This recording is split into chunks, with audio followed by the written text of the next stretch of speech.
Hello everyone, welcome back to my channel my time my teacher. इस video में हम बात करेंगे क्लास 9th बिहेव का chapter the snake and the mirror. मैं आपको स्टोरी की समरी बताने वाला हूं। The snake and the mirror क्या है।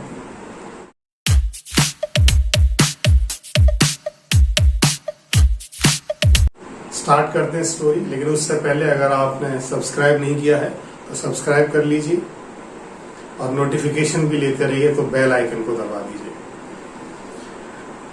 स्नेक एंड द मिरर एक स्टोरी है, एक बहुत खूबसूरत सी स्टोरी है। इस स्टोरी में एक डॉक्टर साहब है। डॉक्टर साहब अपने दोस्तों के साथ बैठे हुए हैं और बैठे बैठे अचानक सांपों पे बात चल रही थी।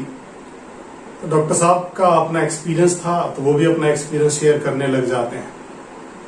अब डॉक्टर साहब क्या एक्सपीरियंस शेयर करते हैं वो देखते हैं।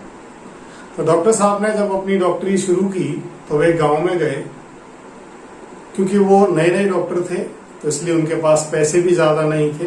उनके बैग में कुल 60 रुपए थे, 60 रुपीज। कुछ शर्ट, कुछ धोती और एक कोट जो वो खुद पहनते थे। इतना सामान उनके पास था और उनके साथ पास में एक बुक थी, मैटेरिया मेडिका, कुछ मेडिकल से रिलेटेड, दवाइयों से रिलेटेड बुक। तो डॉक्टर साहब ने कमरा किराए पे लिया, क्योंकि पैसे नहीं थे, प्रैक्टिस कम थी, नए नए डॉक्टर थे, पैसे ज्यादा नहीं थे, तो इसलिए कम पैसे में उन्होंने कमरा किराए पे लिया।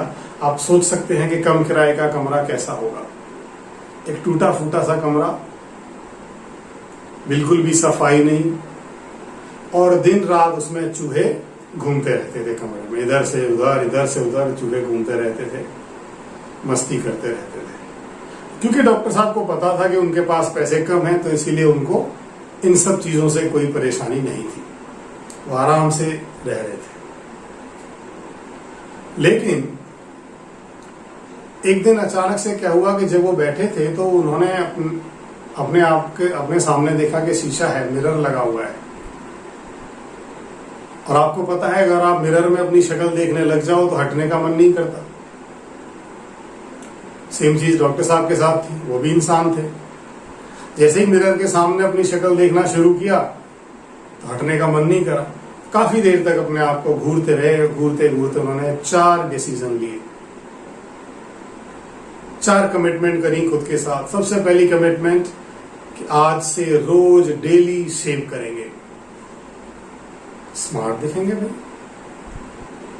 दूसरी कमिटमेंट कि वो अपनी थिन पतली सी मुस्टैच रखेंगे, मूछें रखेंगे पतली सी, वो भी उनको स्मार्ट दिखने में मदद करेगा।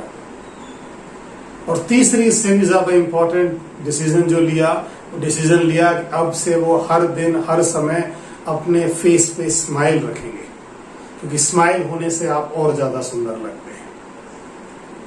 3 डिसीजन।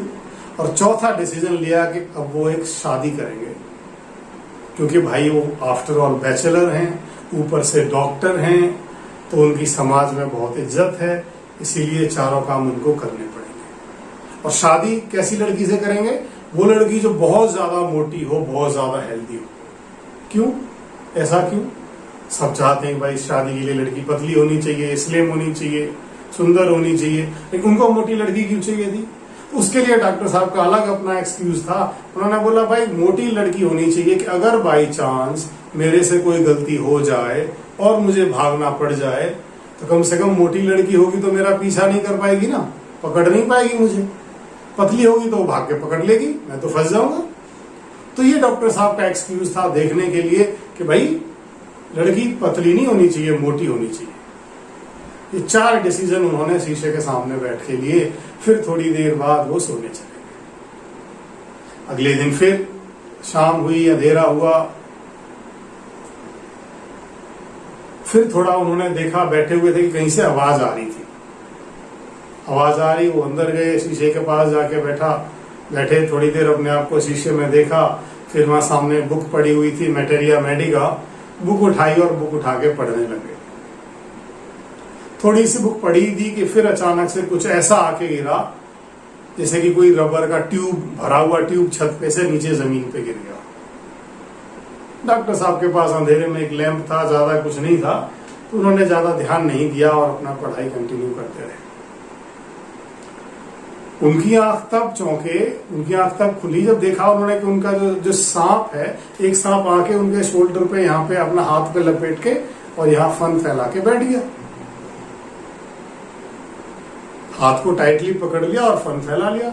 अब डॉक्टर साहब तो डर गए, क्या करें भाई, शीशे में देखा सांप दिख रहा है। अब क्योंकि वो पेशे से डॉक्टर थे तो उन्होंने कहा भाई कुछ तो सोचो, अगर इस सांप ने मुझे भी काटा, मैं इसको भगा तो सकता हूं नहीं, अगर ये सांप मुझे काटेगा तो मैं कौन सी दवा खाऊंगा। डॉक्टर साहब है तो इलाज भी तो सोचेंगे। ये तो भूल गए कि मुझे सांप को कैसे हटाना है, कैसे भागना है, कैसे निकलना है। सिर्फ एक चीज सोची कि अगर जब ये सांप मुझे काट के जाएगा तो मैं कौन सी दवा खाऊंगा। सोचते रहे, बैठे रहे, भूल गए कि वो परेशान है, सांप उनके सामने बैठा है। सोच ही रहे थे कि अचानक सांप की नजर शीशे पे पड़ी, मिरर पे पड़ी। जैसे ही सांप की नजर मिरर पे पड़ी तो सांप भी खो गया शीशे में, क्योंकि उसको सामने से एक और सांप दिख रहा था। थोड़ी देर सांप ने देखा कि शायद कुछ ऐसे ही हो, लेकिन जैसे ही सांप हिलता तो मिरर में उसकी इमेज भी हिलती। उस सांप को देख के सांप डॉक्टर साहब को तो भूल गया, उतर के सीधा शीशे के सामने जाके बैठ गया, जैसे कि वो पूरा खुद ब खुद खो गया अपनी खूबसूरती में। वो गौर से अपने आप को देखने लगा। इतने में डॉक्टर साहब को मौका मिला वहां से भाग निकलने का, और डॉक्टर साहब वहां से तुरंत भाग गए, कूदे वहां से, और आंख बंद करके जब तक जितना पूरा दम लगा के भाग सकते थे भागे। फिर कई दिनों तक लौट के उस घर में नहीं आए। जब काफी दिन हो गए तो डॉक्टर साहब ने कहा किसी और को लेके चलो भाई, कम से कम अपना सामान तो ले आए वहां से। जब डॉक्टर साहब अपना सामान लेने आए वहां पे, तो ना वहां पे सांप मिला, ना चूहे मिले, और ना ही डॉक्टर साहब का सामान मिला। डॉक्टर साहब का जितना सामान था एक्सेप्ट डर्टी वेस्ट, बाद बाकी सब सामान चोरों ने चुरा लिया। चोर ले गए वहां से उठा के सामान, कुछ भी नहीं बचा वहां पे, चोरों ने कुछ नहीं छोड़ा। तो डॉक्टर साहब ने बोले भाई इसी को क्यों छोड़ गए, इसको भी ले जाते, धो के यूज कर लेते, साबुन से पानी से धो लेते। ये डॉक्टर साहब का एक्सपीरियंस था सांप के साथ। जब एक्सपीरियंस डॉक्टर साहब ने सुनाया तो लोगों ने पूछा डॉक्टर साहब तो आपको कैसी वाइफ मिली, पतली है मोटी है? अरे बोले नहीं, वो तो मैं सोच रहा था, पर मेरी वाइफ तो स्प्रिंटर है। स्प्रिंटर मतलब वो इंसान जो बहुत तेज भाग सकता है, तो मेरी वाइफ तो बहुत पतली है और स्प्रिंटर है, बहुत तेज भागती है वो।